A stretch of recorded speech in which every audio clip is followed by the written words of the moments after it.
All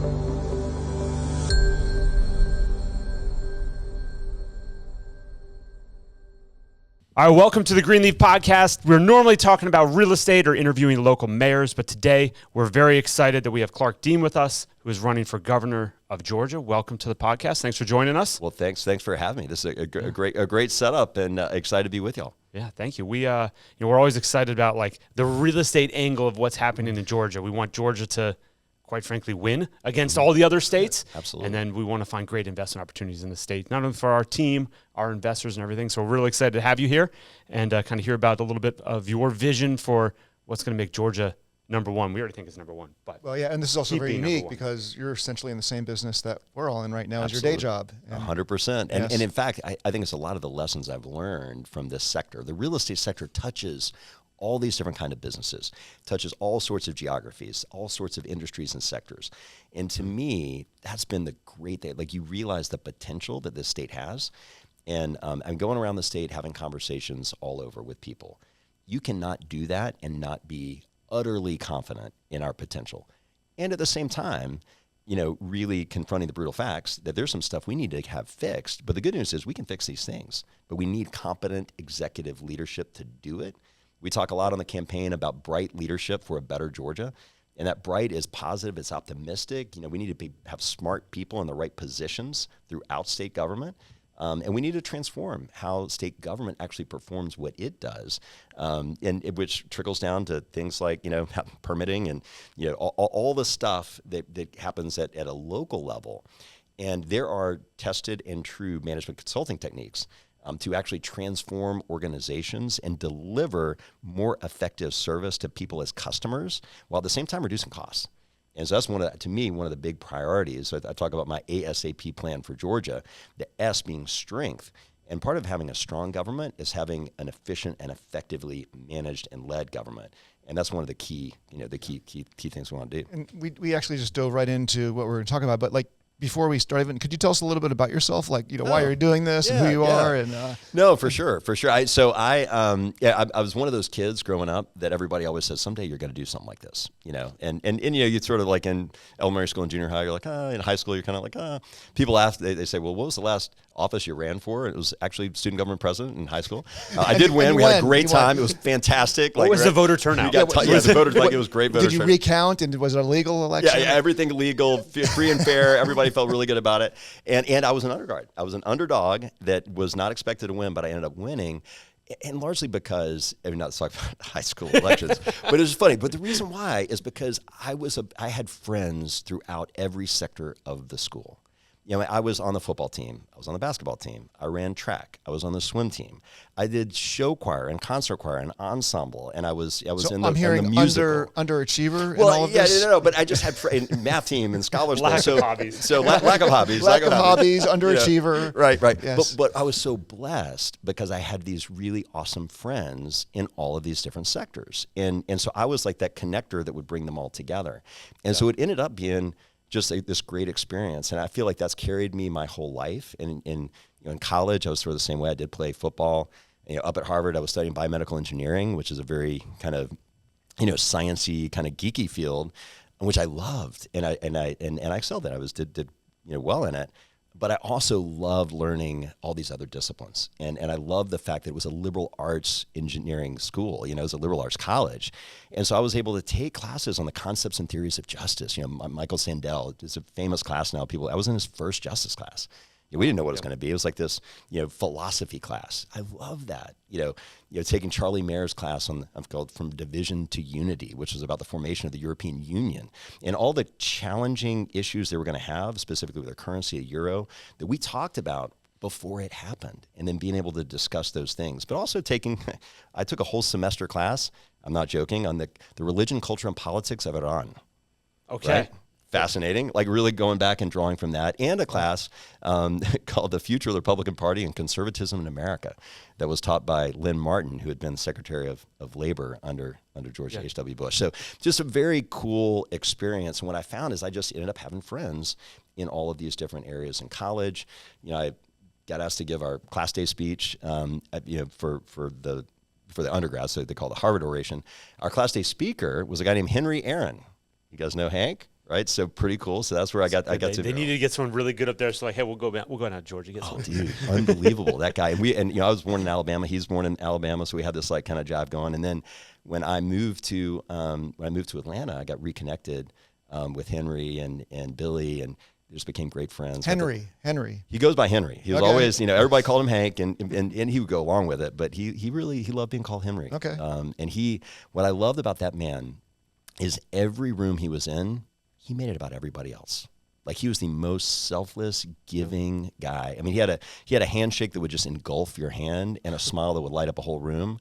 But he just used it for such good and such power. And I think that's the thing that I have learned through all my education, and then getting involved here in Atlanta, being this thread of service that has just that just fills me up with joy. Like I love serving folks, and I love solving complex problems. So the business side and the real estate side, where you can actually feel it and it's tangible and it's cool. Like I love that part of it, but I also love the service that comes along with it, and the things that we can do that make these really important institutions even stronger. It's funny. One of the first jobs that I had when I got into real estate, so I decided that I didn't want to go to med school. And I went through corporate recruiting, and I ended up getting my first job was a real estate job in Washington, D.C. So working for Studley, if you remember that company. So Julian Studley. And so we worked with users of space. One of my first clients was Elizabeth Dole. So we were doing a headquarters for the American Red Cross in downtown Washington. Wow. This thing is 750,000 square foot headquarters on federal land. It was a historic redevelopment. Interestingly enough, the architect that we hired, who had all kind of credibility in historic renovations, a guy named Shalom Baranis, who you might have heard the name recently because he's doing this addition onto the White House right now, which is fascinating. Okay. I'd love to chat with him about that. I spent a long time, maybe hours and hours and hours with Shalom working on this Red Cross facility. But what's so cool about it, again, is you just see how you have to bring people together for these complex projects. We had to bring the federal government together. You had to get it through. Actually, Congress had to say, like, hey, we want to do this. He also had to deal with the city of Washington, who had a very complicated mayor. The mayor at the time was Marion Barry. Remember that guy? Yes. Yeah. I was in D.C. at that time. It's like that. Oh, dude, he was on the other side of his going to prison for like crack or whatever it was. I mean, it was wild. So, you just have these really colorful personalities, but you realize that, if you can set a really concrete vision of like what and make it compelling and make it a collective vision, you can get people to roll up their sleeves and do the hard work to get to what I call wise and durable solutions. And I think the Red Cross building was one of those. I think a lot of the projects I've tried to do along the way lean in that kind of being wise and durable solutions. Yeah, so, I mean, your whole career has been in real estate, really solving crazy stuff that comes up with having hundreds of millions of square feet in a company. All this kind of stuff. And now I did spend about 4 years doing management consulting, which was also really cool. So and that was not real estate at all. That was pure management consulting for insurance companies and banks. So it was my father had actually started a consulting firm back in the 80s at former C-level officers of insurance companies and banks. So it was an unusual consulting firm, because a lot of consulting firms, you deliver these big reports, these kind of sets of recommendations, many and of which run away. And then like, oh, what was that? There was a funny commercial. They were like, oh, do it. Like, oh no, we don't do it. we just recommend it. We did it. It's so good. Right? We got to remember that one. Yeah. We don't do it. Yeah. No. We just talk about it. I think it was like an IBM commercial. It was a great commercial, but we did it. And we actually did it because these guys had been frustrated by these process improvement efforts that never actually happened. And so what we would do is we would build internal teams within these organizations. We would train them in concepts and ideals like reengineering the corporation or the theory of constraints, and then help those folks actually identify what was the core need of their customer and reconnect with their customer in powerful ways, and then actually transform their businesses to be able to deliver on that promise in a way that was both uplifting to the people who work there, so they love their job more, but you could also do it at a lot less cost. And so we were carving out tremendous, 30% reductions in cost to deliver high quality services. Yeah. And so I love that. What I didn't love was being on the road literally 4 days a week. Yeah. Every week. We started having kids. I wasn't seeing them. And I got a call back from the real estate company. And they're like, look, I know you're probably very happy, but if you'd ever think about coming back, we'd love to have you. And so that was my arrival in Atlanta was based on that. So I came to Atlanta 22 years ago to come back and integrate management consulting with real estate. And so I've been doing it ever since, again, originally at Studley, now with Transwestern, where we created this transaction sciences group back in 2013, really around this idea of how could we apply advanced analytics to both the strategy formation and the execution of real estate transactions across all sorts of sectors. And that's what we've been doing. Would you call yourself like chief scientist? Yeah, I love that. I love that. I love biomedical engineering to like scientists. I mean, that's great. Yeah. I mean, it's so fun. And the thing about, what's cool about science is all about solving problems. I mean, the scientific method is very, it's the oldest method of problem solving. And it just works. When you create hypotheses, you test hypotheses, you transform perspective, and you go after it, you can solve even the most complicated, what they call wicked problems. You can solve a lot of wicked problems, and let me tell you, we got some wicked problems to solve. But we got to have the kind of people in these offices, like the governor of the state of Georgia, who know how to solve wicked problems. And you don't do it yourself. I mean, I don't have all the answers, but I know how to create processes and systems and bring people together who can. And that to me, that's the key for this transformation, is empowering people to actually do this work, which is exciting. I think that's where a lot of politicians actually fail us, because they get into this whole political agenda, and really, I'm also an elected official. I think I told you that, but we are elected to solve problems. We're not elected to, excuse me, this is my opinion and this is what I'm going to do. Right. And I think we kind of lose sight of that. And so I really appreciate your perspective on that, because anybody, especially in the higher offices, your job is to fix stuff. It's to fix stuff, and it's to serve. Yes, to fix stuff and serve. It's funny. We talk about this a lot on the campaign trail. It's like, man, to me, this is the greatest client service job in the state, where you got 11 million clients. Yeah, you don't get paid a lot though. That's the problem. Right. That's all right. That's all right. I mean, you don't get into this. You get paid more as a management right? consultant than the governor, probably. 100%. Yeah. But it's worth it to give back. And when you look back at our founding fathers, I mean, the whole idea of this grand republic, right, was that you would have people that would be successful in life and business, whatever they were doing. And hopefully, and what I always prayed is that someday I would have learned enough to have the kind of capabilities that would be worth giving back as a gift, right? And now is that time, and I've had a phenomenal experience with it. I've learned a lot about myself. I've learned a lot about a lot of things over this past 9 months, but it has been absolutely extraordinary. And I've never more hopeful for what the future of Georgia can be. I think we can be a superpower state. So that more investors like you guys are finding more and more opportunities here, and activating local investment in a way that can really catalyze our economy in ways that we can't even comprehend right now. I mean, there's so much potential around the state. So when you were working in real estate and you're deciding, okay, hey, I'm gonna give this a go. I haven't done much elected stuff in a while, right? So you're gonna give it a go. When did the ASAP plan, kind of your main vision of it, how did that kind of come together? Yeah, when you were thinking about it? It's a great question. It's funny, as a real estate guy who serves clients, right? So different real estate, as you have different ways to play in that sector. My whole career has been serving clients and helping them fulfill their visions, their dreams, right? Well, in order to serve clients, you gotta get to know them. You gotta ask them the right questions. And so I started off this whole journey, even before I announced, just going around asking questions. I'll go around the state and I'll ask people, I'm like, what do you think what do you love about your community? And people light up. They'll say about their community. I mean, everybody loves something about their community. And then I'll ask them, what do you think is the greatest opportunity in your community? And, some people hadn't really thought about that, something different than what's there now, but I've heard some really creative ideas. And then the last question I always ask folks, I ask them more than three, but one of the most important questions I ask, I say, what's breaking your heart? What's breaking your heart? And guys, that's when it gets real. The fact of the matter is there's a lot of awesome stuff going on in Georgia right now, but it's not working great for everybody. And there's a lot of heartbreak. And there's a heartbreak around the cost stack. It is super expensive to live right now. And a lot of people can't afford the future they're building, and they're really worried about it. Folks are worried about their safe communities and safety for their children in schools. They worry about the schools teaching their kids things that they're actually going to need and be able to use in life to get ahead and to prepare for their future. Mm-hmm. They're worried about their health insurance, and they're worried about their health coverage, and they're worried about their health access, especially in some of these rural areas. They just don't have access to care. And we're like second to dead last in maternal mortality. I mean, think about that. There are Central American countries that have better stats on maternal mortality than we have in Georgia. That doesn't seem right. And it's something we can fix.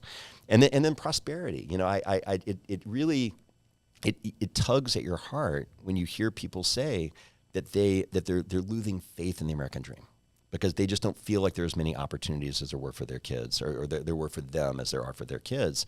And man, I believe if there's nothing more than that, right, can like get you fired up to go solve these problems because we have to restore the American dream, man. This is what this republic was built on, and we can do it.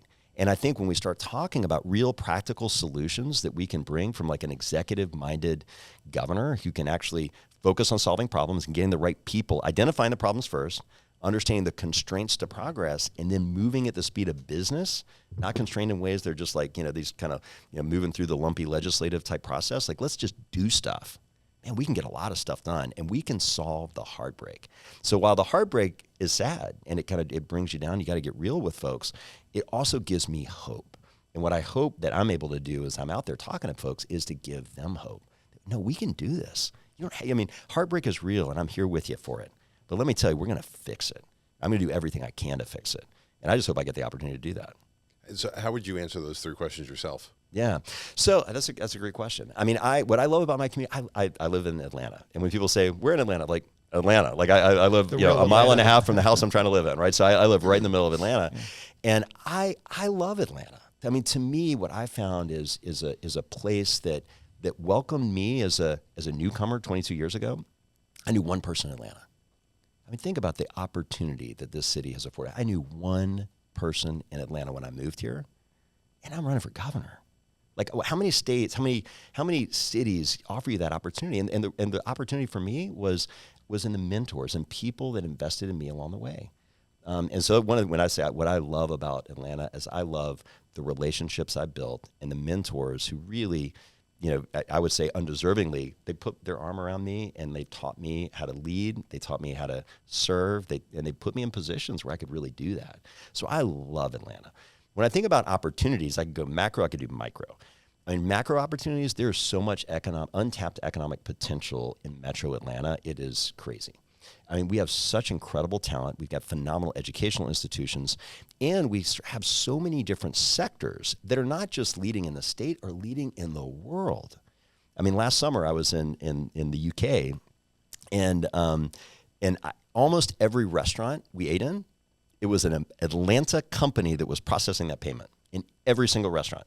It was so cool. I was like, Global Payments.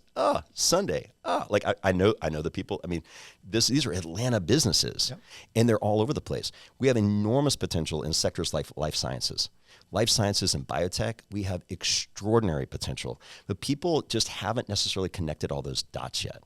So I think there's a lot of that kind of stuff that I would say, what are the great opportunities in Atlanta? There are opportunities to lean into leading sectors that we already have, but then there's also sectors that we should be leading in and could be if we just spotlight those opportunities and then connect the right people together and build those ecosystems around it. And so I think it requires, that using, more of a purist ecosystem like mentality. It's really about gardening. It's like, what do you prune? How do you get these things together to really create that economic value? What breaks my heart? It's when other people's hearts are broken. That breaks my heart. I can't unsee it. And I think that I've often said, I think everybody ought to have an opportunity to do what I'm doing, to run for office someday at a statewide level. I mean, it's just the most extraordinary experience. And if you are a caring person, you can't unsee the pain. You just can't. And right now, I mean, I'm talking to people and they're just like, how am I going to make my life work right now? I can't.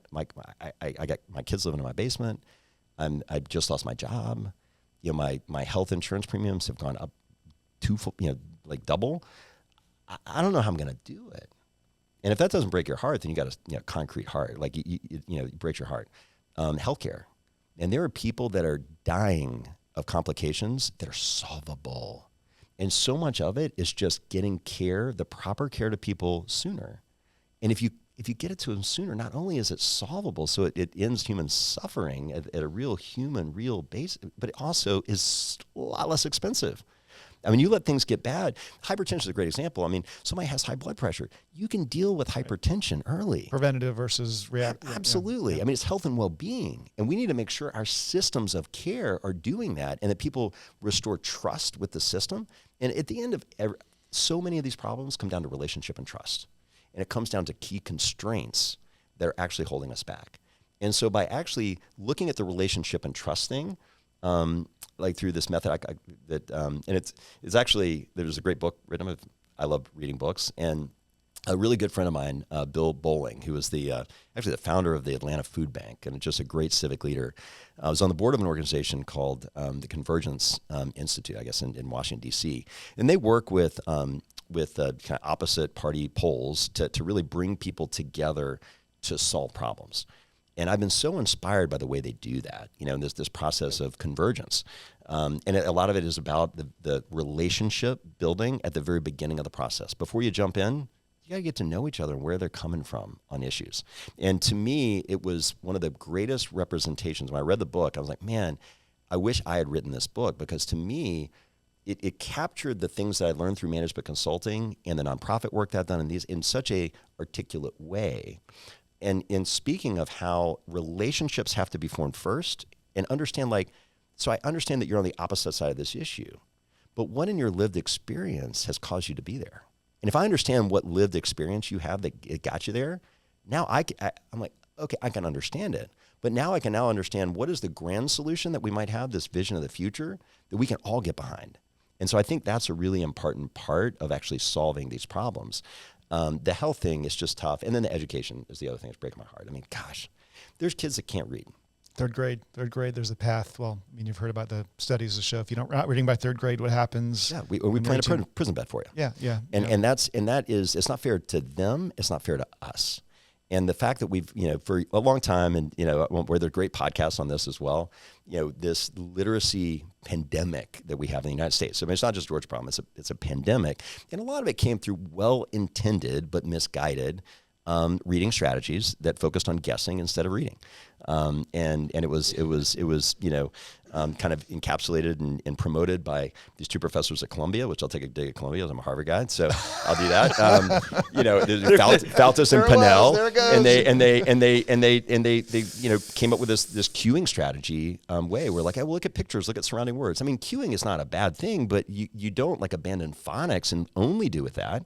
And then Heinemann took it and started publishing all of their literacy materials and selling it to all over the country with these books that would tell you what your reading level was based on how you read their books. But their books were focused on the cueing strategy. So guess what? They had the right pictures and they had the right things, so you could kind of read it. So everybody looked like they were reading well. You give them something that's not in the program, they don't know how to read it because they can't actually read. They can just guess.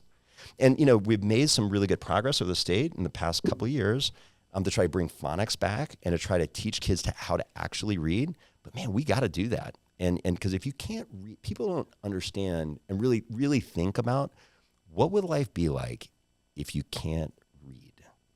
If you can't read that sign, you don't know when the bus is coming. You have no idea. I mean, these little things that we carry in our pocket that have our little path, kind of way that we get all over the world in our pocket. It's like a brick if you can't read. I mean, all these things, it is such a critical skill. I mean, obviously I'm a math guy too. We need more, numeracy as well. But boy, literacy is so important. So, but the good news is when I think about those things, what I love about Atlanta, what I love about what I think the big opportunities are, and what's breaking my heart is all these are solvable things. And we can we can take advantage of the opportunities. We can lean into our strengths. And yes, we can solve our heartbreak, but we can't keep doing things the same way and expect them to change. How do you take that message on, the things that we can do, and then you look at kind of the macro level, when we compare states, the main talking points seem to be the regulations of each state and then the income tax rate. It kind of boils down to Florida and Texas are saying, hey, we don't have any income tax, ignoring any of the other things they may or may not have. Right. But that seems to be the number one selling point when we look at states for regulation and income tax. Yeah, just as a side note, I think the income tax conversation is fictitious too, because if you're not paying income tax, you're paying taxes someplace else, and you'd love discuss. But it all comes to like yeah. We advertise those 2 points. Yeah, they advertise those 2 points. They're not and advertising people like kind of believe them. Yeah. Come to this state because you are going to actually be able to read and perform well. Yeah. They're just saying, hey, the 2 talking points are taxes and regulation. Yeah. And I'm looking past that. Yeah. Well, and it's funny. Again, my day job, I do a lot of this. So I know how all these states compete because I've been, they've been pitching me and my clients for a long time. So it is fascinating. And yeah, people say, oh, no income tax up here. I mean, Tennessee, we have a gratuity clause in our Constitution that prevents the state from writing checks to private organizations, right? Tennessee does not have that. So they can just write like a couple $100 million check to a company and buy the company.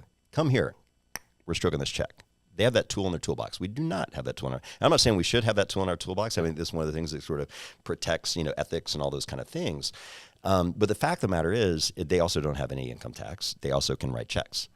Florida, no income tax. Texas, no income tax. So no income tax is a thing. However, you pointed, as you well pointed out, states have to have income in order to function. And so they're going to get it from somewhere. Now, Florida has a huge tourism industry. They've got some other things. They jack up the property taxes. You've got, as you know, rental taxes and other things you pay down there. There are these hidden little taxes they don't think about, but that allow them to offset the income tax. They also have really bad services in the state. I mean, I'm a positive guy. I'm never negative, but I was talking to somebody recently who lives in Florida and is moving here, which is very cool. There we go. But she was telling me, she said, I like that fact I don't have income tax. She's like, but everybody just has to shrug their shoulders, just expect bad services. And you're like, well, I don't pay much for it, so it's okay. Okay. So I'm like, okay, I'm not sure that's the kind of thing I want to have either.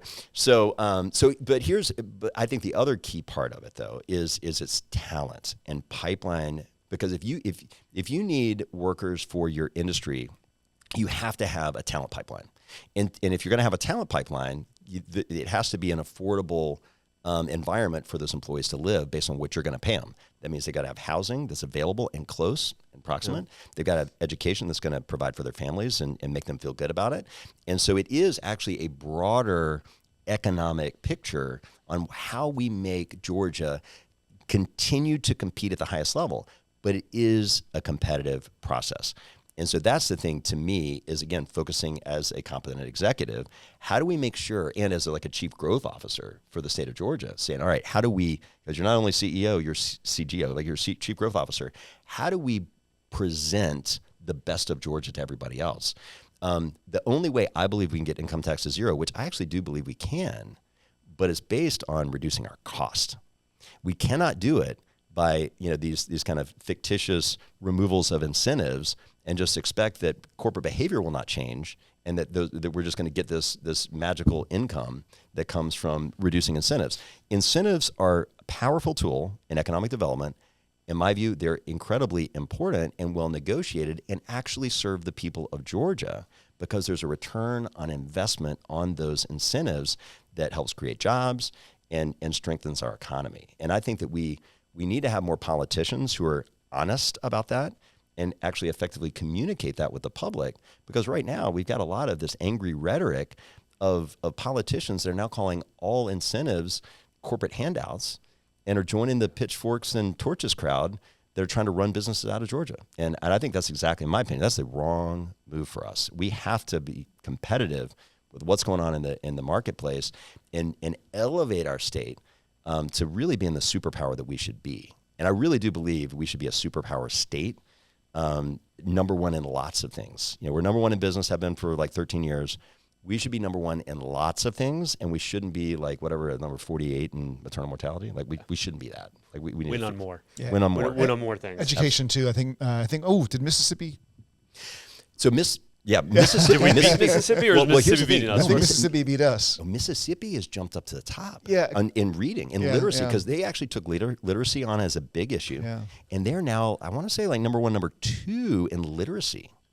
I mean, shocking everybody. I mean, I'm from Alabama, so I mean, we used to always it sort of goes right. It goes down there. But I was like, man, Arkansas as well. Arkansas has made some great strides in education. They're doing some really smart things. But the key is, making sure that you focus on these problem areas and then building actual solutions that work around them. And the DeKalb County school system is actually doing that very thing right now, where science of reading, and they're built. I mean, the focus on third grade reading right now is almost it's one of the top priority inside the school district, because of, I mean, honestly, when I go someplace and I see somebody who's obviously not doing well, I kind of wonder, okay, what school system failed that person? And I take that to heart now, because there is a school system that failed that person who is not living the life they want to live. You're absolutely right. And the sad thing, too, to me, is we start failing them even earlier than that. Yeah.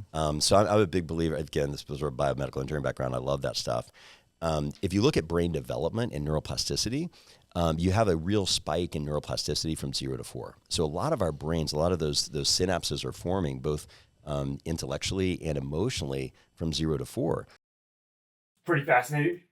It's a jump going from real estate to running for governor of Georgia. Yeah, I mean, Transwestern is a monstrous company. What, 230 million square feet? 320 million square feet. Incredible. Yeah, all over the country, national organization, and that's just a juggernaut of a real estate group to be running. So that's pretty darn cool, and seeing all the good stuff do for Georgia will be pretty impressive. But I think his kind of character traits that apply so well to real estate is kind of his empathy and his kind of connection with people, his community building, which he's done so well in real estate, and that's really led him into the public spotlight here. It's just a natural extension of what he's doing. You just keep doing more of exactly what he's done. Yeah. The civic stuff. I mean, if people don't know, the Shepherd Center here in Atlanta is just an incredible organization. They've done. I mean, it's just done incredibly good things, and they've been here for a while. Yeah, I mean, he spoke about the YMCA. I think he's involved with Chick-fil-A.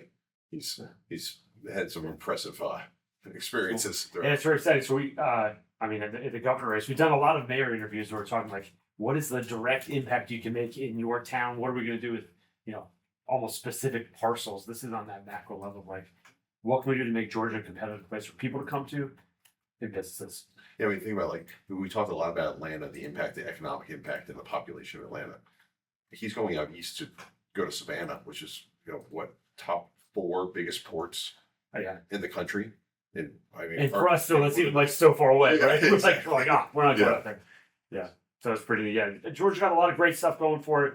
And we're excited about the future of Georgia. That's why we've been investing primarily here. So it was great having Clark on the podcast here. And we're going to go look and try and get some other governors, see their input of what they're running for, or we're going to get other candidates that are running for governor. So we'll see what their input on the future of Georgia is as well. Yeah, the primaries are in mid-May, and then that will lead to the general election in the fall. Yeah. So primaries May, election in November, just so all the normal stuff is. So it'll be cool to see.